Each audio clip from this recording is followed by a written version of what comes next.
and today I'll be informing you all about food safety. There are many things that people don't know about food safety. The first is that it's the most common yet most preventable public health problem. The second is that it's not only in food, it's also in beverages, even water. And the third, these diseases are caused by harmful toxins or chemicals, so you don't even have to eat these foods to get the illness. Symptoms of these illnesses include nausea, dehydration, vomiting, abdominal cramps. There needs to be a solution to this problem, and consumers and restaurant workers need to be educated about food safety. I want to share with you all a sad yet inspiring story about a young boy named Kevin. A 2-year-old boy named Kevin woke up in the middle of the night with a fever. The next morning, his parents took him to the emergency room. The following morning, Kevin was sicker and he was hospitalized with dehydration and bloody stools. He was diagnosed with E. coli. His kidneys started to fail and he was transferred to the ICU at the University of Wisconsin's Children's Hospital. He received his first dialysis and he became drawn and his eyes were sunken. His mom said he looked like a malnourished third world child. He was placed on a ventilator and he couldn't eat or drink for 3 days. The doctors heavily sedated him. His body began to swell and his doctors inserted tubes so they could drain the fluid from his lungs. Kevin's large and small intestines died and he passed away at 2 years, 8 months, and 1 day old. It took almost 5 months to figure out what happened, but they found out he ate a hamburger and the meat contamination was what gave him the illness a week prior to his hospitalization. His parents didn't want to sue, but they wanted to inform others of this issue and hope that no other parents had to experience the same thing.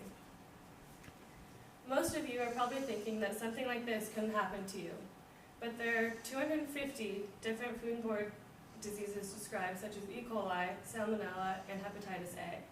It doesn't take a special person to get a disease like this. It is in fact preventable, and according to the Center for Disease Control, they're looking for changes about food safety and production. The food could be contaminated from animals or through the processing sector.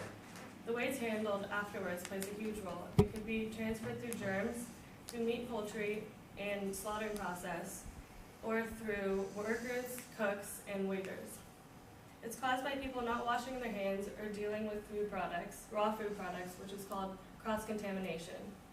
The preparation of the food is vital as well. You have to be aware of knives, cutting boards, and other utensils and make sure they're washed before you handle them. You can also get these diseases through beverages. The parasites are spread through water and the water is contaminated with stools of infected animals.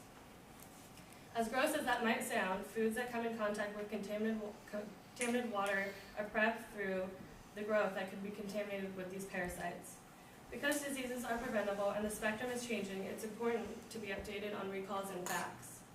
The idea of foodborne illnesses is something that generally passes over people's head, and most of you probably think it wouldn't happen to you.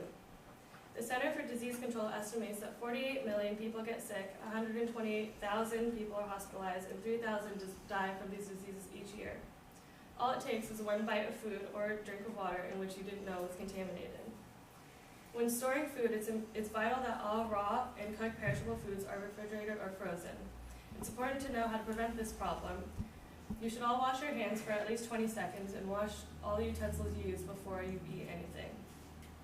Personally, I've had issues with food safety, and I've had to take 3 weeks off school because I got sick, and I hope none of you have to experience the same issue, which is why I encourage all of you to visit websites like foodsafety.gov to be aware and be updated.